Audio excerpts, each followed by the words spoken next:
Dans cette vidéo, nous allons parler du système psychomoteur robotique Infrator. Voici la schématisation de principe. La sphère externe, sphère interne, l'eau, tore rempli d'air, infrarouge et électrode. Voilà le système psychomoteur robotique quand il est entier. Boule en cristal, électrode et fils slow informatique pour la brancher sur une carte mère informatique. Aujourd'hui, c'est les explications sur le système psychomoteur robotique Infrator. C'est une sphère contenant un infrarouge sur l'orifice par lequel l'infrarouge surgit. On met un petit tor rempli d'air et on met cette sphère dans une autre sphère en cristal sous forme de polygone icosaèdre rempli à moitié d'eau pour que le tor à l'intérieur de cette sphère flotte en réaction à l'attractivité terrestre.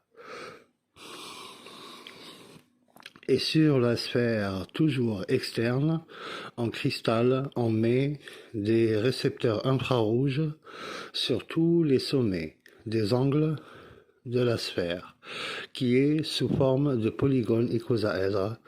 De cette façon, quand le dispositif bouge, alors le tor se déplace à l'intérieur du dispositif en réaction à l'attractivité terrestre et en visant par l'infrarouge sur les récepteurs infrarouges positionnés sur la sphère externe de l'intérieur de laquelle il se trouve.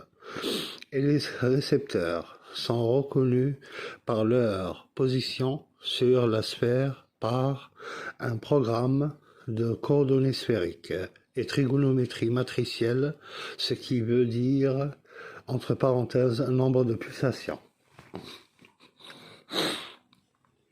Et on doit équiper le système par un programme informatique qui est un programme sous forme de sphère virtuelle contenant des méridiens et des points d'équinoxe pour reconnaître les positions des récepteurs qui reflètent la position réelle et physique de l'engin par l'infrarouge qui est en contact avec ces derniers.